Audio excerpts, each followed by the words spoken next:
आज होता शिवांच्या स्कूलचा पहिला दिवस, त्यामुळे त्याच्या आवडीचं काहीतरी बनवायचं ठरवलं आणि त्याला जे आवडतं ते म्हणजे गाजराचा हलवा.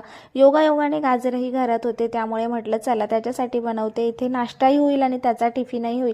आता घरगुती तुपामध्ये मस्त असा हा भाजून घेतला. त्यानंतर यामध्ये दूध घातलं, वेलची पूड, त्याचबरोबर साखर, ड्रायफ्रुट्स असं सगळं घालून छान असा हलवा बनवला.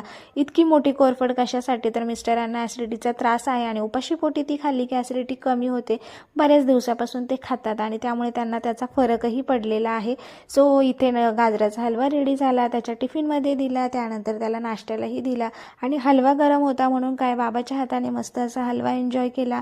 आणि मी तरी अजून दिवाळीच्या फराळावरच नाश्ता करते. त्यानंतर इथे त्याचा शेजारचा मुलगाही त्याच्यासोबत स्कूलला जायला रेडी झालेला होता, त्यामुळे त्याचा आनंद वेगळा होता. अनुचं स्कूल 2 दिवसांनी चालू होणार आहे म्हणून त्याची बॅग वॉश केली आणि पडदे वगैरेही बदलून घेतले. वातावरण इतकं सुंदर होतं आणि शेवटी मी त्याला